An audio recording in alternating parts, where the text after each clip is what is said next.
मैं उन चीजों को छोड़ दूंगा जो मैंने अपनी जिंदगियों में गंदे लुचपन के काम किए। परमेश्वर मैं उनको नहीं करूंगा। अगर आपने अपनी आत्मा में इस बात की तैयारी कर ली है, मैं कह रहा हूं कि जनवरी का पहला हफ्ता आपके घर, आपके बच्चों, आपके बिजनेस के लिए आशीष का हफ्ता होगा यीशु मसीह के नाम में। ये पवित्र आत्मा की ओर से भविष्यवाणी है। जितने आमीन बोल रहे हैं, रिसीव कर रहे हैं यीशु मसीह के नाम में।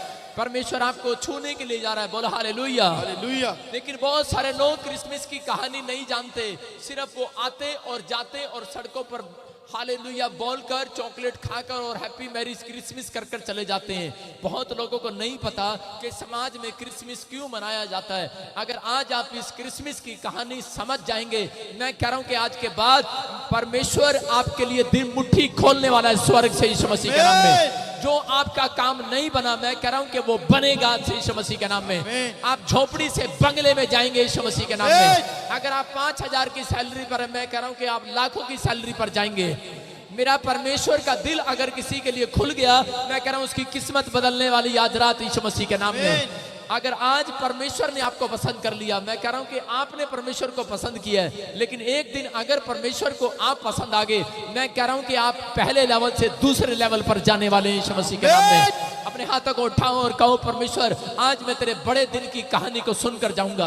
अगर आज आप सुन रहे हैं परमेश्वर की स्टोरी को, कि उस परमेश्वर ने इस धरती पर अपने इकलौते पुत्र को क्यों भेजा, उस बात को आपको सुनना है और समझना है। जितने लोग सुन रहे हैं और समझ रहे हैं, आज अपने हाथों को उठाकर कहो आमीन, आमीन। आज परमेश्वर आपको छुएगा और बरकत देगा यीशु मसीह के नाम में। मैं ये एक बार एक लड़का था, एक लड़का, उसके माँ बाप नहीं थे, छोटा बच्चा था वो। उसके रिश्तेदारों ने उसको हॉस्टल के अंदर डाल दिया, एक महंगे स्कूल में डाल दिया, बोर्डिंग स्कूल में। और जब वो हॉस्टल में रहता था, तो उस समय जब वो क्रिसमस आया, तो क्रिसमस के टाइम बहुत सारे माँ बाप अपने बच्चों को गिफ्ट देने के लिए आए, और जगह जगह कह रहे कि वो बच्चे अपने माँ बाप के साथ छुट्टी पर गए और घूमने के लिए गए। लेकिन एक बच्चा जिसके माँ बाप नहीं थे, वो पार्क में बैठकर अपने माँ बाप की फोटो लेकर बैठा हुआ था और बार बार उस फोटो को देख रहा था। बहुत सारे लोगों के बच्चे कह रहे, और उनके माँ बाप, उसके दोस्त उसका दिल रखने के लिए उसके पास चॉकलेट लेकर आए, गुब्बारे लेकर आए, अच्छे कपड़े लेकर आए, उसके लिए सम्मान करने के लिए, उसका दिल बहलाने के लिए लेकर आए, और बोल रहे थे, कह रहे बेटे हैप्पी क्रिसमस। बोलते कह रहे कि तेरा तू अकेला क्यों बैठा है बेटे, बोल तेरे को क्या गिफ्ट चाहिए, तू गुमसुम क्यों है। वो लोग उससे पूछ रहे थे, लेकिन वो बार बार एक ही बात कह रहा था। वो ये कह रहा था, कह रहा मुझे ये संसारिक गिफ्ट नहीं चाहिए। बोल रहा था कि ये फोटो में मेरे माँ बाप हैं, ये मुझे नहीं मिल रहे हैं। कह रहा कि उस परमेश्वर से कहो, कह रहा आज क्रिसमस के दिन, कह रहा मुझे ये गिफ्ट दे दे, ये मेरे माँ बाप आज फोटो में से बाहर आ जाएं। लेकिन उसकी बात को सुनकर लोग उसकी मदद नहीं कर पाए, इस बात के लिए उठकर चले गए। लेकिन उस स्कूल का जो प्रिंसिपल था, वो प्रिंसिपल उस बच्चे को देख रहा था बड़ी देर से, और उस बच्चे को देखते देखते कि उसकी आंखें नम हो गई, और उसी समय उसको अपने घर ले गया, और घर जाकर भी उसने उसको बड़ी चॉकलेट खिलाई, बहुत कुछ खिलाया, लेकिन वो बच्चे को खुश नहीं कर पाया। उसने बोला बेटे बोल मैं तेरे को क्या दूं जिससे तू खुश हो जाए। बोलता है, कह रहा प्रिंसिपल सर, कह रहा है कि ये फोटो में मेरे माँ बाप मर गए हैं, फोटो में रह गए हैं। बोलता है कि बस मेरा ये गिफ्ट मुझे दे दो, कि मेरा बाप जो है, जो तस्वीर के अंदर है, कह रहा इस तस्वीर से बाहर आ जाए। वो रोता रहा, बच्चा तड़पता रहा, लेकिन उसकी बात को प्रिंसिपल भी पूरा नहीं कर पाया। मैं आज यही कहानी बता रहा हूं आपको कि आज बहुत सारे लोग नहीं जानते, कह रहा आज पूरी दुनिया के लोग आसमान के बाप को प्यार करते हैं, उस खुदा को, उस रब को, सच्चे ईश्वर को प्यार करते हैं, उस भगवान को, और वो ऊपर की ओर देखते हैं। लेकिन उन्हें कह रहे कि जब आप दुख में होते हैं, बीमारियों में होते हैं, समस्याओं में होते हैं, कर्जे में होते हैं, तब उस समय आप लोग इकट्ठे होकर, मैं कह रहा हूं कि उस समय लोग जब परेशानी में होते हैं, तो जब उनकी कोई मदद करने वाला नहीं होता, जब उनका कोई सहारा करने वाला नहीं होता, उनकी सुनने वाला नहीं होता, तो उस समय वो उस आसमान के बाप को जो तस्वीर में है, वो सिर्फ इस आसमान की तस्वीर में है। लोगों ने आज आपका दिल खुश करने के लिए कह भगवान को भी तस्वीर में डाल दिया है, आज फोटो में डाल दिया है कि ये तस्वीर तेरे सामने रख दी है बेटे। लेकिन लोग तो परमेश्वर से मिलना चाहते हैं, लोग तो परमेश्वर से पूछना चाहते हैं इस बच्चे की तरह, हैं। लोग चाहते हैं कि ये बीमारी क्यों हुई है, मुझे मौत क्यों आई है मेरे घर में। लोग सवाल कर रहे हैं। लोग भी ऐसा ही चाहते हैं जैसे ये बच्चा जिद कर कर बैठ गया, बोलता है कि इस तस्वीर में से मेरे बाप बाहर आ जाए जिसको मैं इतना प्यार करता हूं। आज बहुत हर धर्म के लोग भी उस परमेश्वर को इस आसमान की फोटो में देख रहे हैं, लेकिन आसमान में देख रहे हैं ये तस्वीर है बस हमारे सामने कि इसके ऊपर क्या है क्या नहीं है। लेकिन यहाँ पर कह रहा है बहुत सारे लोग परमेश्वर को ढूंढ रहे थे, प्यार कर रहे थे और बोल रहे थे कि परमेश्वर तेरे ये हमारे संत महात्माओं की प्रार्थनाओं का, तपस्याओं का फल है कि वो बच्चे की प्रार्थना तो नहीं सुन पाया प्रिंसिपल, लेकिन परमेश्वर ने कह रहा है कि जो लोग आसमान के बाप को कह रहा है कि वो चाहते हैं कि इस तस्वीर में से निकल आए, बाहर आ जाए। अरे मेरा परमेश्वर कैसा है, मैं उसको देखना चाहता हूँ। मेरा बाप जो आसमानी बाप है, जिसने मुझे पैदा किया है, जिसने मुझे धरती पर भेजा है, जो बच्चे देता है और जो इंसानों को ले लेता है, कह रहा है कि जो मौत और जीवन जिसके पास है, जो असली बाप है, उस बाप की तस्वीर आसमान में है। लेकिन बहुत सारे लोग उससे मिलना चाहते हैं, उससे पूछना चाहते हैं।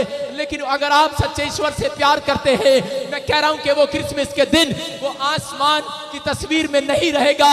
वो क्रिसमस के दिन मैं कह रहा हूं कि वो आसमान की तस्वीर में से बाहर आ गया, यीशु मसीह के नाम में बाहर आ गया है। वो अपने बेटे और बेटियों से मिलने के लिए, जो लोग ताड़ी बजा रहे हैं उनको मिलने के लिए आएगा मेरा परमेश्वर। मैं कह रहा हूं कि वो आसमान का बाप वो तस्वीर में नहीं था। बहुत लोगों ने अपने बच्चों को, अपने परिवारों को खुश किया हुआ है और कह रहा कि पेड़ों में, पत्थरों में, बाजारों में, गलियों में वो आसमान के बाप को ढूंढ रहे हैं। लेकिन वो बच्चा असलियत जानता है।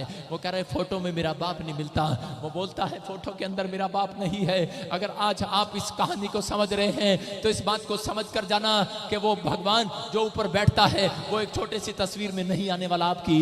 मैं कह रहा हूं कि आप अपना दिल खुश करने के लिए बोल रहे हैं, लेकिन परमेश्वर का आत्मा कह रहा है, कहता है कि अगर आज आप इस बात को समझ गए हैं, परमेश्वर भी आपकी प्रार्थनाओं को सुनता है। वो आज लोगों के दिलों को देख रहा है। वो भी अपने बेटे बेटियों को मिलना चाहता है। आज जितने लोगों ने ये प्रार्थनाएं की कि आसमान के बाप से हम मिले, मैं कह रहा हूं कि परमेश्वर ने एक दिन फैसला कर लिया, एक दिन फैसला कर लिया और एक दिन एक लड़की के पास एक फरिश्ते को भेजा।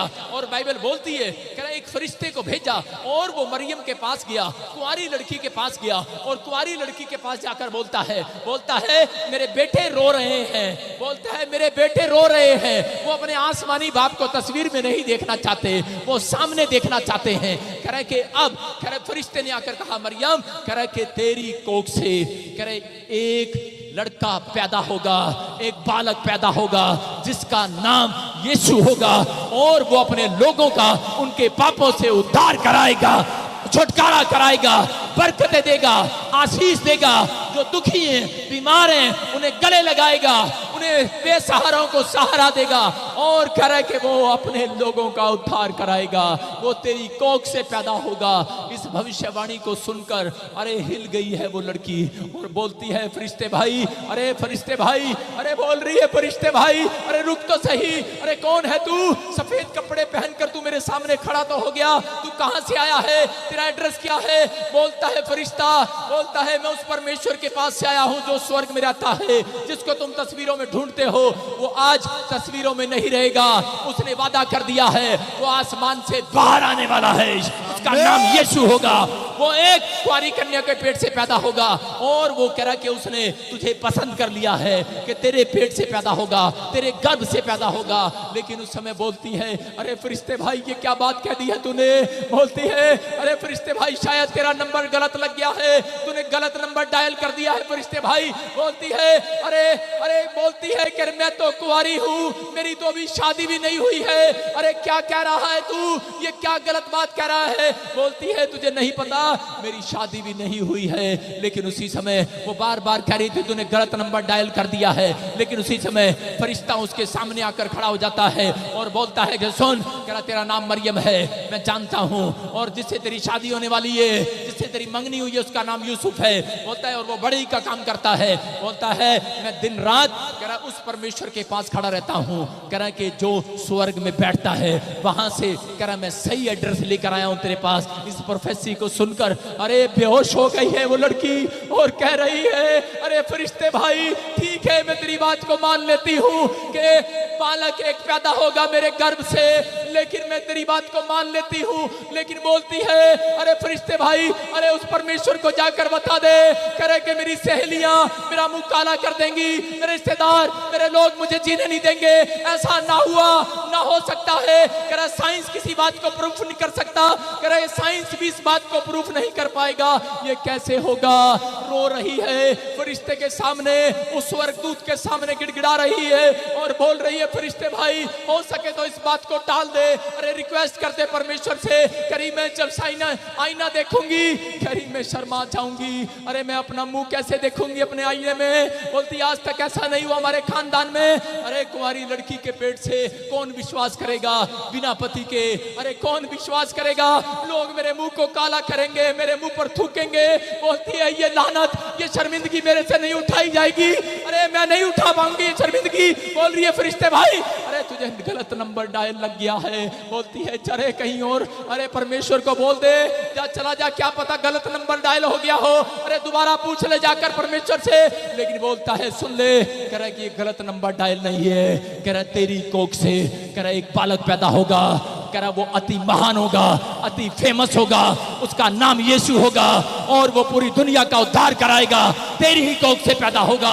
इस भविष्यवाणी को सुनने के बाद और उसी समय वो तो हिल गई है और 2 मिनट के लिए बेहोश हो गई। और उसी समय जब वो गिर पड़ी, उसी समय गिरने के बाद 5 मिनट बाद उठती है। बोलती है फरिश्ते भाई, बोलती है 10 साल तक जहां तक मेरी नजर जाती है, कह रहा कि 10 पीढ़ियों में भी कोई मेरे खानदान में अति महान पैदा नहीं हुआ।